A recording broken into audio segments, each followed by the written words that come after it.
aca drapeau yaay Ndeye Fatou Adama Jali Ngom ndeysaan fii ci stade Lamine Gueye bu Kaolack plaqué numéro 2 ak boole bu Ocass ñoom ñaar ñoo koy bëre ndeysaan mu yaay Ndeye Fatou Adama Jali Ngom moom la ñu tuddee drapeau boobu noonu boole ñu noonu plaqué ñu noonu waaw waaw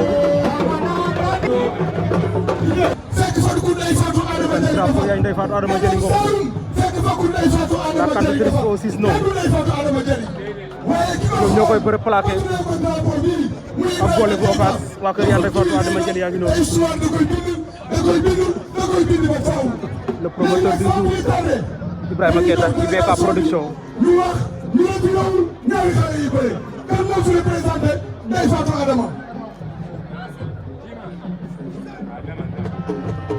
wa salaamaaleykum mbooloo bi man sama laajee Ndeye Fatou Adama Jali dinaa ko nangoo wax ndax moo ma jàngal li may liggéey te soxorul nag te Ibrahima Keita daa boole rek ndax woykat yi bari nañ fi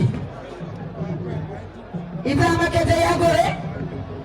nga tuddee Ndeye Fatou Adama Jali bi nga xam ne ku doon góor nga fekk ko ndangaan ànd ak ñun nag si ànd bu rafet Ndeye Fatou Adama Jali man de mënu ma koo fay ndax su ma nekkee xaalis si aar Ndeye Fatou Adama Jali moo tax lu ma am si àdduna Ndeye Fatou Adama Jali moo tax loolu moo tax bi ngay yëngu wane bi ngay wane drapeau bi ma daal di yëkkati wëy ndax daf maa jàngal ma war a wane li ma jàngal ndax Ndeye Fatou Adama Jali dafa war a